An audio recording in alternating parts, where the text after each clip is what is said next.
welcome to the Badass Breastfeeding Podcast. This is Dianne, your lactation consultant. And I'm Abby, the Badass Breastfeeder, and we'd like to invite you to visit badassbreastfeedingpodcast.com, where you can find all of our other episodes. Our sponsor page, if you ever need anything, see if you can give them any of your business because they make this podcast possible. And you could scroll down and enter your email address, and we will send episodes straight to your inbox every week. And we are on Patreon, and we would love to see you over there. We're getting to know people there and having our mini podcasts and our extra ad-free episodes and our Zoom hangouts and our Revolution Parenting podcast episodes. You can head to the top link under the show notes wherever you're listening from and check out if a tier looks good to you.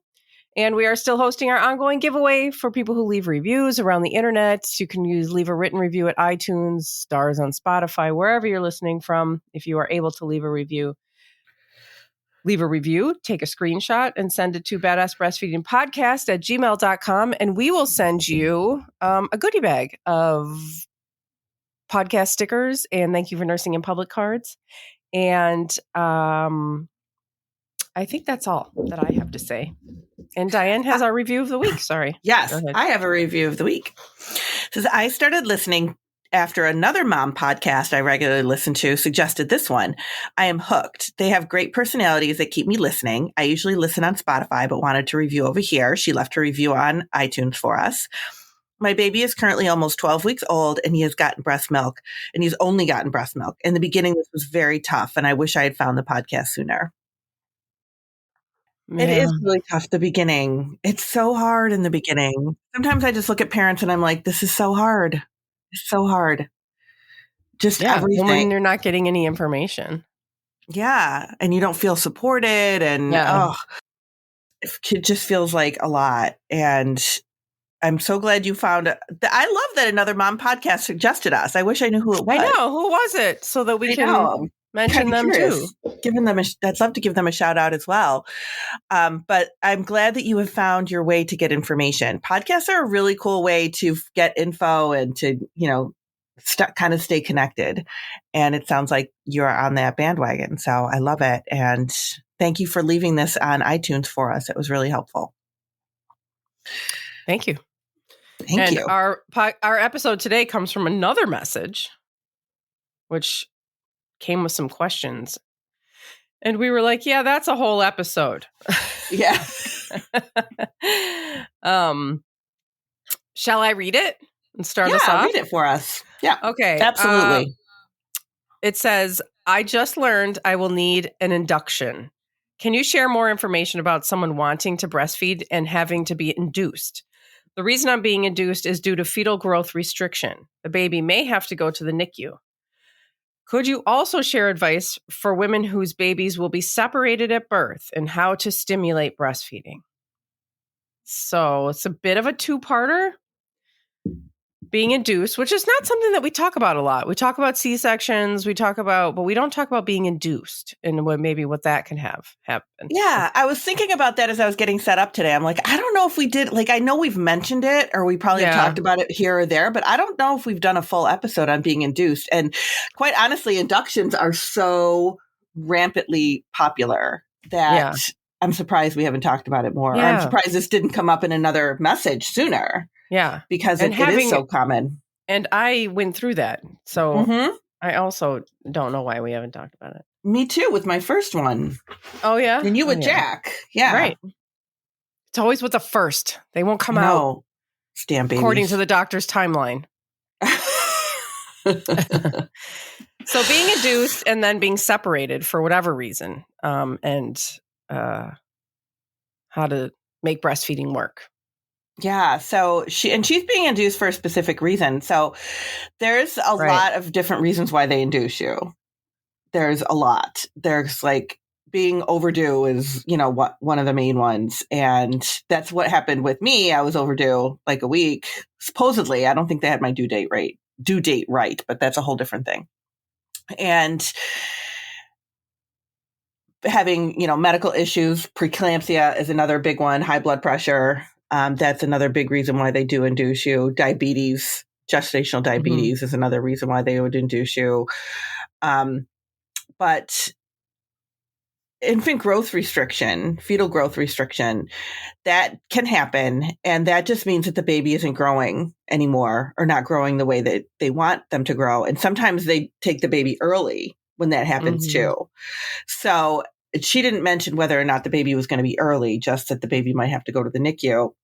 And of course, with little babies, then you have risks of things like low blood sugar, so they have to really watch those babies a lot to make sure that they're doing okay. So the chance of them being separated is pretty high.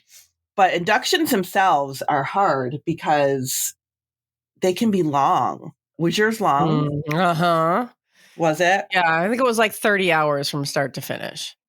Okay. So I know they go longer. But I went in and I was one of these people who was overdue, as they say, which is, of course, if I knew what I know now, I would have done things differently. Yeah.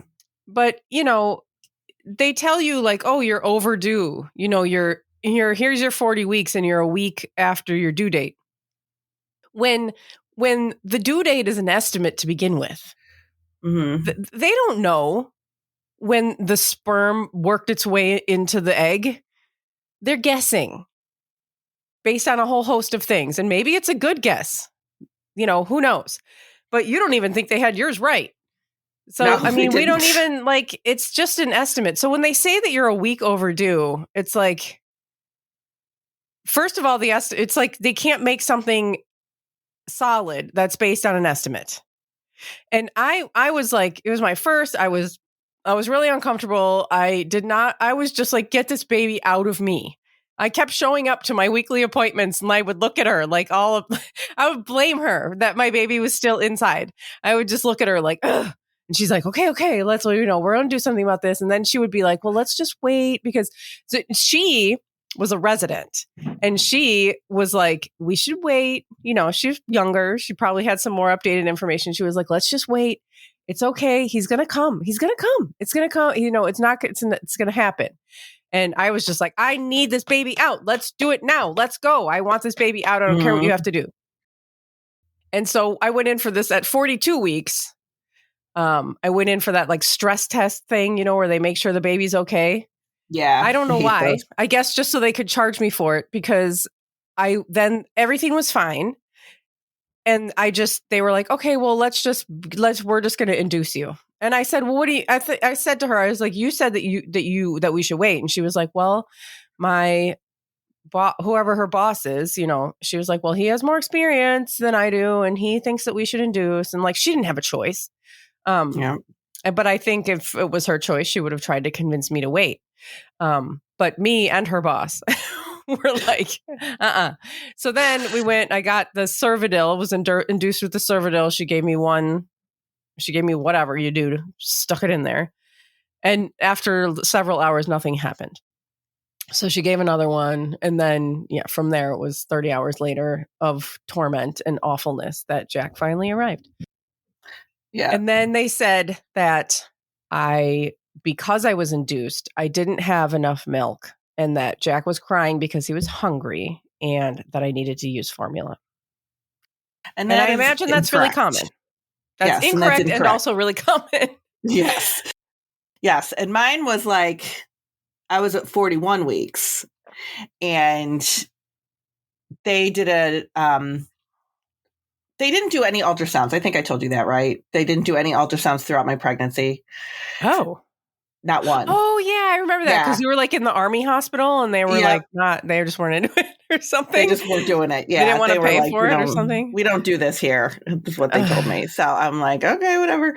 But after 41 weeks, they wanted to make sure I had enough fluid, which is important. Yes, that's part of the tests. So they did do an ultrasound and they saw that he was big.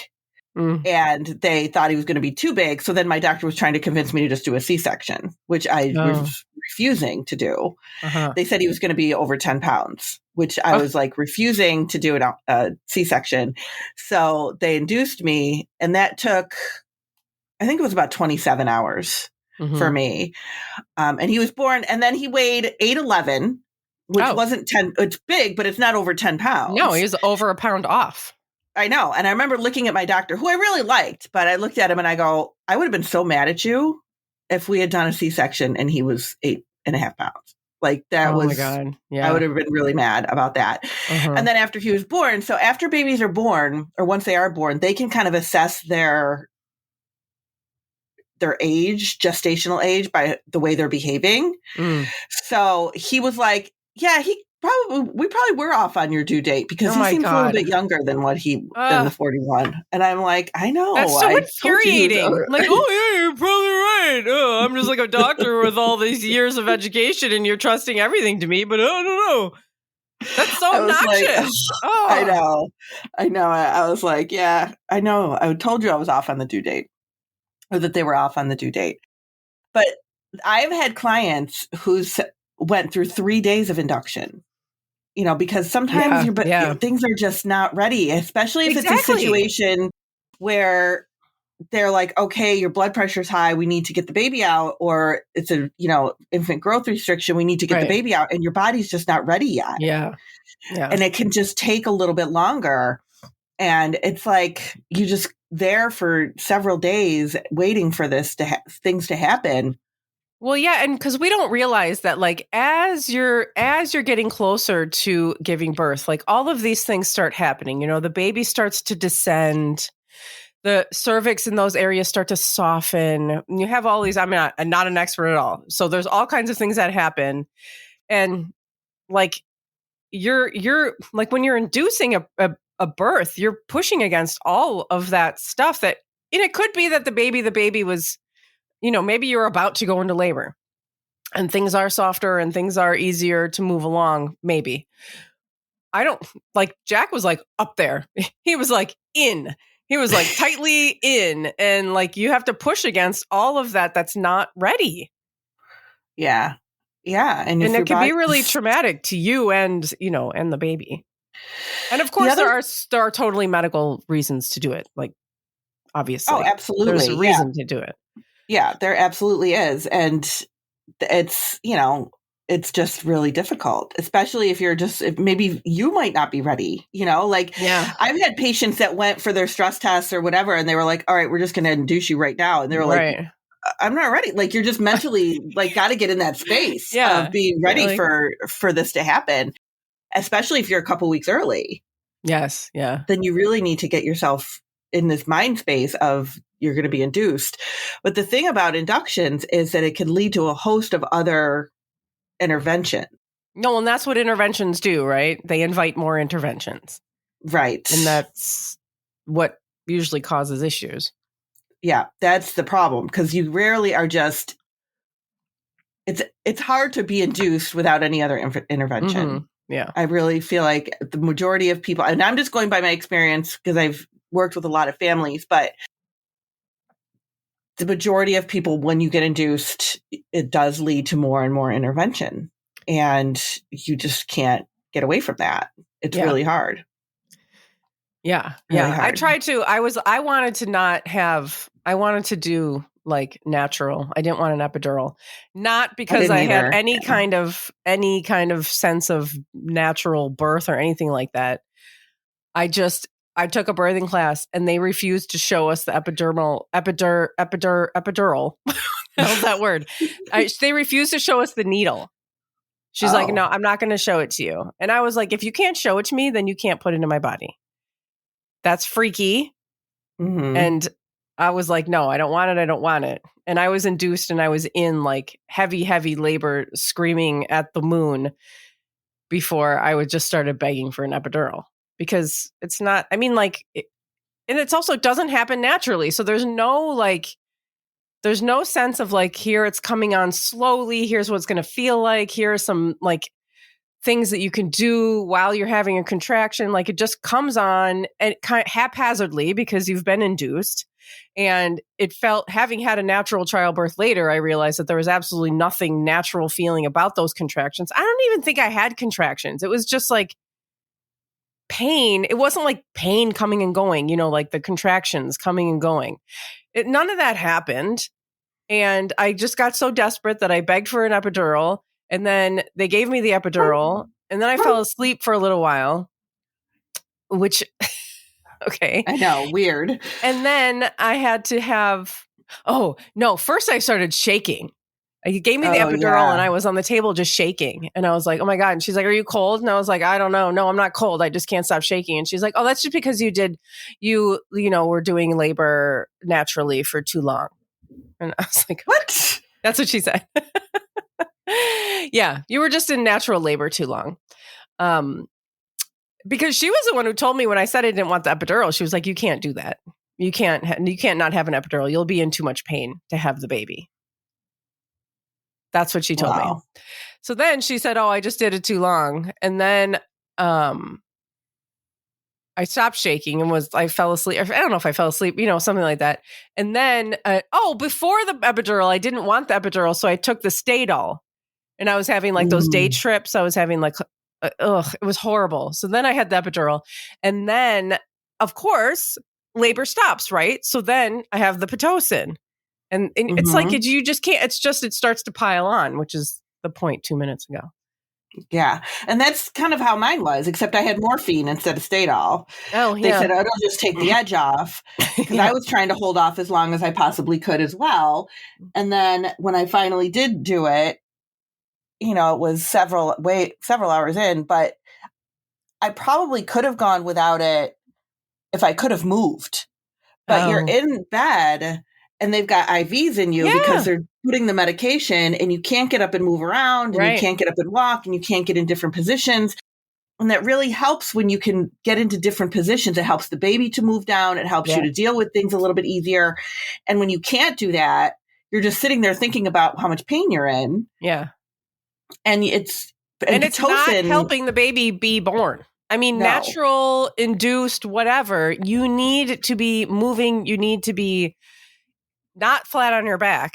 That is not the way to have a baby. You need to be squatting. You need to be in these positions that are natural positions for giving birth. Yeah. Which you can't do so many times. And the Pitocin is artificial oxytocin. Oxytocin in your body makes oxytocin, and oxytocin helps with contractions. So when they give you that artificial Pitocin, what that does is that blocks your natural oxytocin receptors. So it is like you're not making your own oxytocin anymore. Not forever or anything like that. It just blocks it during, during the labor. Yes. And your body is going off of this fake oxytocin, which is working harder. Yeah. And it's causing these very strong contractions. So it really can be very distressing because you're just in a lot of pain that you're not getting away from. And then people just go, okay, sign me up for the epidural because they just can't deal with that Pitocin any longer. Yeah. And it can be really difficult. Now, the other thing that can happen with Pitocin is that because you can't move and you can't get into different positions and things like that, sometimes that can distress the baby. And that is kind of common too, which is why a lot of times those inductions lead to more intervention, because babies can become distressed because of all of that pressure on the uterus pushing down on the baby to get the baby out. Then sometimes babies just don't handle that well. Yeah. And they can, get there because they're monitoring the baby the whole time. That's the other thing that they're doing too. You're on like constant electronic fetal monitoring because they want to make sure that the baby is tolerating everything okay. Yeah. Which obviously you want to make sure that your baby's tolerating everything okay, but that fetal monitoring thing is just annoying as well. Yeah. When you're trying to labor. Right. So you've got a lot going on during an induction. It can be really difficult. But now once the baby's born. And then the baby's here. And then it's like, well, just breastfeed. That's fine. And babies. Just go about your life normally now. I know. You're totally traumatized. But when you're inducted, babies obviously get more medication. And then babies that are, if you did get the epidural, if you got any other medication, like I said, I had morphine, Abby had Stadol. Those are just pain-killing medications that make you loopy. Like I was seeing I don't know what I was talking about. I was seeing like pink elephants in the corner or something like that with the morphine. It was just like, you're just out of it. Yeah. And you don't care. It doesn't really take the pain away. You just don't really care anymore that there's No, pain. I Like, was you're just, out I of couldn't it. scream anymore. So everyone was just like, oh, yeah, that worked. But I was just like silently experiencing the same thing. I just couldn't yell about it anymore. Yeah, it just was like, it's just weird. So all of this medication goes to the baby, and epidurals and all of that stuff, all of it goes to the baby. And we're not telling you this to tell you don't get it, because that's not the point here. No, The point we're also is, telling you that when you need to take an ibuprofen later, it's fine because your baby's had, it's fine. Your baby can handle it. yeah, it's absolutely fine. But that medication, all that medication and stuff makes your baby, could make your baby a little bit more tired, a little bit more groggy. And sometimes they don't breastfeed as well because of that. But the situation that this listener is in, like, I don't know if they're going to take the baby right away or if they're going to let her. I would push for some skin to skin time if you can, for sure. Really push for some skin to skin time as soon as that baby is born. Let them, see if they'll let you do a little skin to skin with them before they have to take the baby to the NICU. Because that's going to be a really important piece of your breastfeeding, getting that skin to skin time. If you can't, if they have to take the baby right away, it's not a game changer. It's not like, oh my gosh, you're never going to breastfeed now. That's not going to be the case. It's just, it would be nice if you could have that skin to skin time with the baby as soon as the baby's born. Which will help your milk come in and all that stuff. Yeah. And then you're doing the same thing. So if you have the baby with you and you're able to do skin to skin time and you're able to try to get that baby latched in the very beginning, then that's fine. That's all you need to do, is just get a first feeding in at least before they take the baby away, if that's possible. Yeah. Because that's, and then you're getting off to a good start. If the baby's in the NICU, if you're separated from your baby, if anybody is separated from their baby, usually they do tell you, that you can go down every 3 hours and feed the baby, or spend as much time down there as you want to. It doesn't have to be only every 3 hours. You can spend as much time in the NICU as you want. A lot of times they'll let you do skin to skin right in the NICU.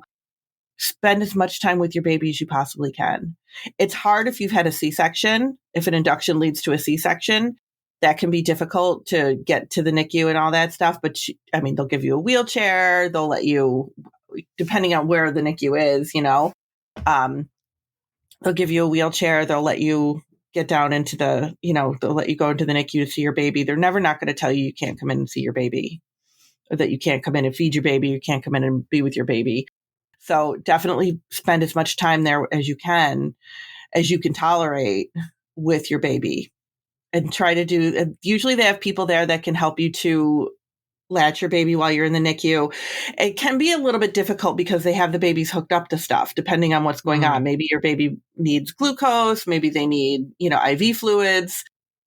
Just depending on what's happening, they might need a little bit of something, and you might have like IVs that you're working around and things like that, but it's manageable. You can do it for sure. You can absolutely do it. Ask them if you can have skin to skin time with your baby during the NICU time. That's going to be a really important piece. Now, a lot of times babies that are in the NICU, especially if they're little or they're not feeding well, and if the baby's not feeding well, if you can just do that skin to skin time, that's great too. But they're going to probably have you pumping. So definitely pump every 3 hours around the clock while you're in the hospital, just to make sure that you're getting some colostrum. If you get colostrum, bring it down there, make sure that they're feeding it to the baby. Pumping, I don't know if we probably talked about this somewhere along the way, but pumping and colostrum don't necessarily get along all that well. And that is just because your colostrum is so thick that the pump doesn't necessarily get it out as well. So sometimes people will try to pump and nothing will come out, and they'll be really frustrated with that and discouraged.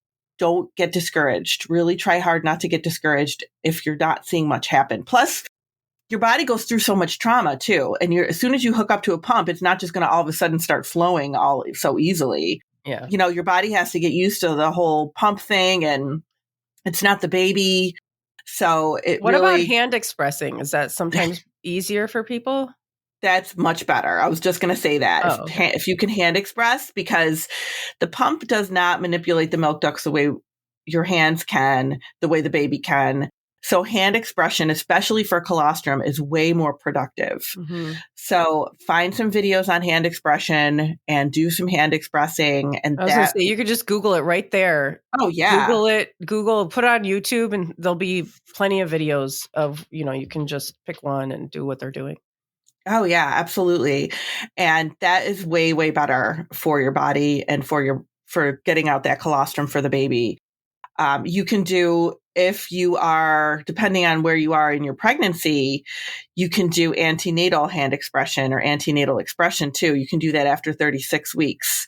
And what that is while you're still pregnant, 36 weeks or longer, you can twice a day hand express or pump and get out some colostrum and save that and bring that to the hospital and have them feed that to the baby as well. Even if you're not anticipating problems, like this person already knows that there's going to be some intervention going on. But if you don't think there's going to be, you can always just do it just in case. Yeah, just in case. So pumping in the hospital, I mean, it can be helpful because then you've got them to help you learn how to work a pump, get the decent sizing for your flanges, which is really important. And they can help you with all of that stuff there.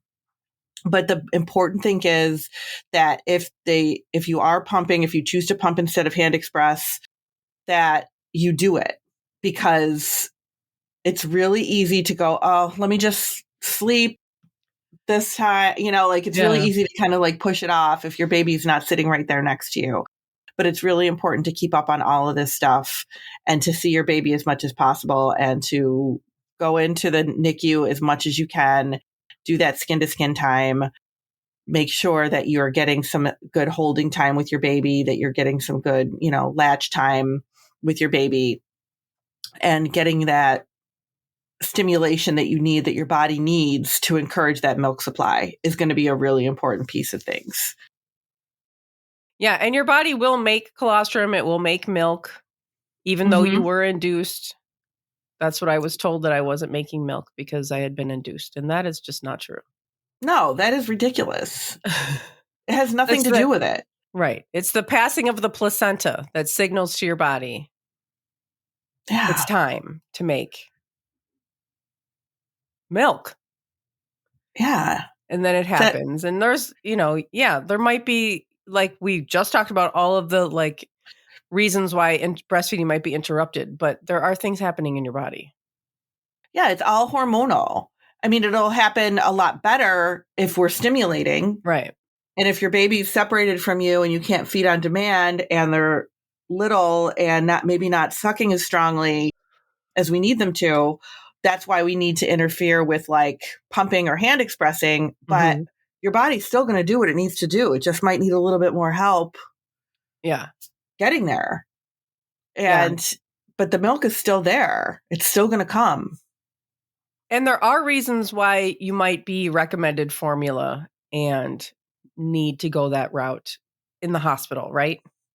Yes. If there are situations because with little babies or with babies that are a little early, you do have situations like low blood sugar, and sometimes just feeding is enough. And sometimes they need a little bit more. So they might encourage you to supplement a little bit. Hyperbilirubinemia, which is a fancy name for jaundice, is another thing that can sometimes strike those little babies, and that can be really hard to manage as well with just breastfeeding. And sometimes they encourage you to do some formula feeding with that as well. So that's one of the reasons why we say that antenatal hand expression is really helpful, because then you're coming in with colostrum. And if the baby needs something extra, you have this extra colostrum. That is a really helpful thing. But if you can't and they need to do some formula, it is not the end of the world. It doesn't mean you're not going to be breastfeeding. It just means at that moment in time, your baby needs a little bit extra, and that's okay. It's not, you're definitely not a failure. You're not doing anything wrong. It's, it's okay. if that's what needs to happen at that point in time. Yeah. Just don't give up on breastfeeding immediately. You don't need to do that. No, you don't need to do that. And as long as they know that you're, still breastfeeding, that you still want to breastfeed, that's going to be, that's going to be key. You breastfeed first before they give any supplement. All of that stuff is really important. But you're going to make it. It's going to be okay.